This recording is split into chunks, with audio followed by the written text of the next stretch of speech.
When I was a kid of age 7, I used to see my classmates play games, have lunch, and going home together. Everyone had their friends, but I was all alone. It was not like I was born with a serious face and I was very friendly. But the main problem was I was treated different. They used to make fun of me of how my birthmark looked, how I talked, and how I walked. I got bullied even at recess period and teachers shouted at me for not being responsive in class. I was being framed as the worst student ever of class 2A who doesn't even have friends.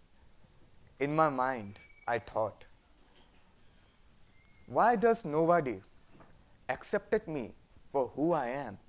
Or does looking better or being perfect is the final solution for a 7-year old to have friends and a normal school life?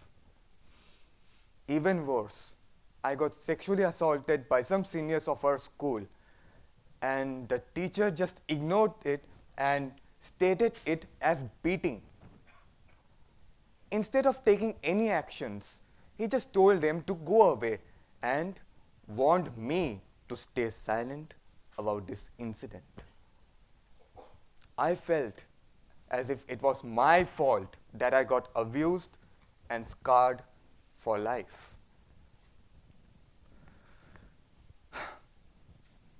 At third standard, I had my first ever friend, my best friend. I was really happy to have someone like him, and I finally felt like this life is worth living for. But this moment doesn't lasted very long.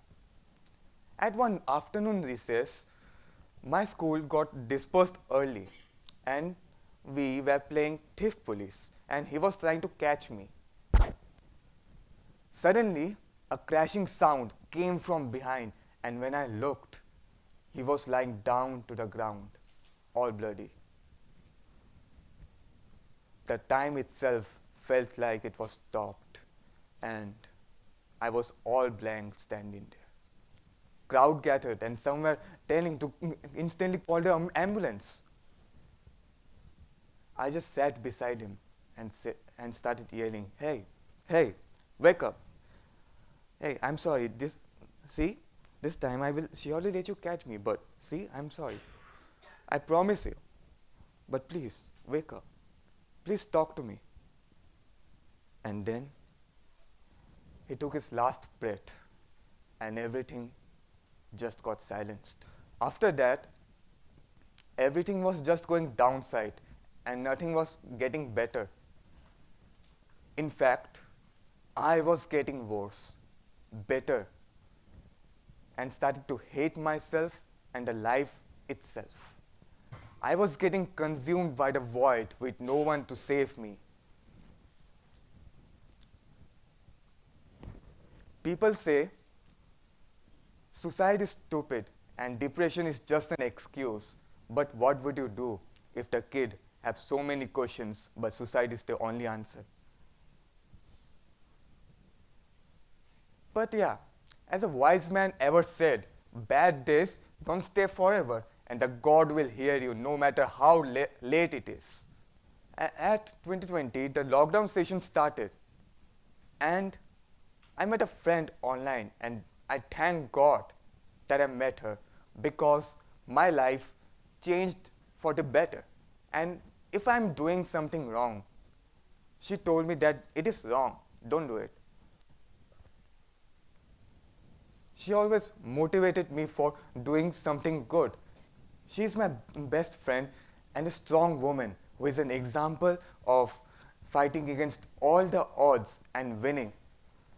At September, I had fumbled at my rap performance and left the stage.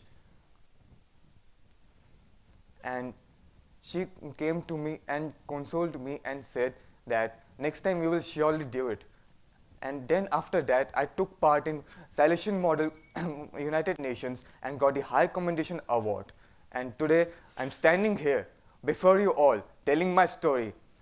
And I can surely say that I have overcome my stage fear.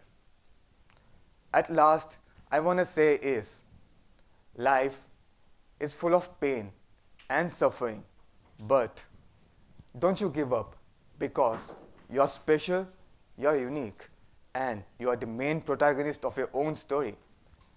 Tell your friends and family whenever something bad happens before it is too late. At last, please take care of yourself, your friends, and family, and live your life to the fullest because ये जिंदगी ना मिलेगी दोबारा.